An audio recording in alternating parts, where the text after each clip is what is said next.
Hey,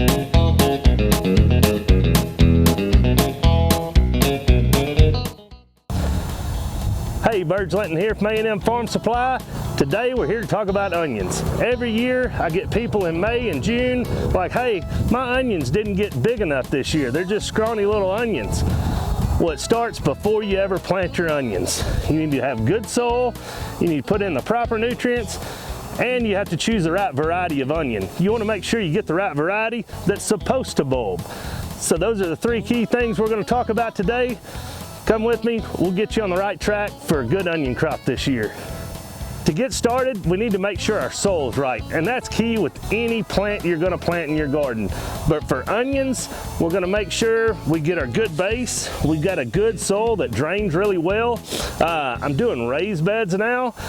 You can do onions in the ground, but I do recommend raised beds. They're just a lot easier to work with. The ground stays more loose and it drains better than some of this red clay, this East Texas iron ore clay that I've got at my house. So what we're going to start by, we've got our good soil and we're going to add some more nutrients to the soil. If you don't keep adding your compost and your nutrients to the soil, your soil is going to get depleted pretty quick. So you always want to make sure you're adding more nutrients to your soil. My two favorite products for adding nutrients are chicken manure compost and also cotton burr compost. These two different types of compost give you separate nutrients. Basically, the chicken manure compost is going to give you a great source of slow release nitrogen and a great source of phosphorus.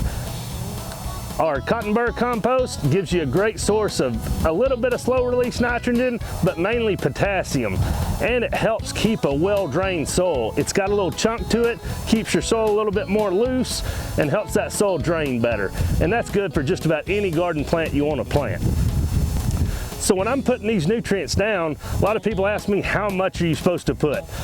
With the composted chicken manure, you need to be careful. You can overdo it with your chicken manure because it is a hotter source of nitrogen, which means you can overdo it, get too much top growth, not enough actual vegetable production. So I generally put about a bag to every 60 square feet. And so if you're in a row, that's about 60 foot a row. Raised beds, like this is a 4x8, so roughly 30 square feet, I'm gonna put a half a bag. With our cotton burr compost, it's hard to really overdo it. You could almost have 50% of your soil be cotton burr compost. You're not gonna burn anything up. I usually use about a bag to every 30 square foot or 30 row foot. That tends to work out pretty good for me and give me a good nutrient base with that combination. So let's get started. We're gonna clean up a little bit more. I'm gonna get our two compost and work them really well into the soil and then get us leveled out and get ready to plant. All right, so we've got a good soil that drains well. We've got our nutrients put in with our cotton burr compost and our chicken manure. Then it's time to check and choose the right variety. Personally, I like the 1015 onions. They're a short day variety, which means they're gonna start to bulb at a shorter day length than an intermediate or a long day onions. The long day onions here in Texas, our days just don't get that long, so they'll really never bulb. Those are good if you just want green onions. You can still get green onions out of these, you just pick them sooner, but if you want green onions, choose a long day variety. Those will never bulb. These 1015s, they're a really sweet onion. That's what I like, so that's what I'm gonna plant. Today, this bed, I'm not gonna plant this whole thing in onions. That would really make a lot of onions. I'm simply gonna line the outside of it. I'm gonna end up putting some tomato and pepper plants in this bed later on this spring, but these onions will be well on their way by the time my tomato plants get big enough to shade them out or anything. And so that's a great way to save some space in a raised bed or just add something extra. These onions make a great little barrier that you don't have to worry about getting in your way later on. We'll go ahead and plant some tomato plants and some pepper plants out in the middle of this. Won't have any problem kind of dual use your raised bed, save you a little space. So one of the biggest things about growing onions that a lot of people don't understand when they're trying to grow onions and trying to grow big onions. So when you get your onions, pretty much everybody in Texas grows the same onions. They come from Dixondale Farms.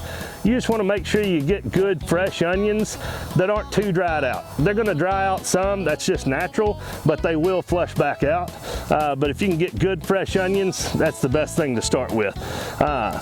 These onions make leaves as they're growing. Each leaf turns into a ring. And so for every leaf you have, you're gonna have a ring. That makes the onions bigger. The bigger the leaf, the bigger the ring. And so what we're trying to do is produce as much big leaves as we possibly can, and that'll give us the biggest onion bulb. Because basically, you'll plant this, it'll grow big leaves and grow a big top, and then once it's ready to bulb, the daylight triggers that, it'll draw all that energy down and build the onion. And so the bigger the top we grow, the bigger the bulb will grow. And that's the key to success when you're trying to grow big onions. So once you have your soil prepped, your nutrients are in, you're ready to plant, you've got the right variety, it's pretty simple. Poke a little hole with your finger, put them about 3/4 of an inch to an inch down. You just want enough soil on them so that it'll stand up. And we're gonna place these onions about 3 or 4 inches apart. If you want to plant 2 rows, you need to skip 6 to 8 inches in between them, because their roots really will grow out about 8 inches wide. And so, yeah, you can plant them 3 to 4 inches in a row, but if you're going to plant 2 rows side by side, make sure you skip about 6 or 8 inches so you don't overcrowd your onions. All right, I've got my onions planted. Now it's your turn. Come by A&M Farm Supply. We'll get you the nutrients you need. We'll get you some great quality onions and a little bit of knowledge to help you on your way. Come by A&M Farm Supply. Let us help you grow bigger, better onions this year.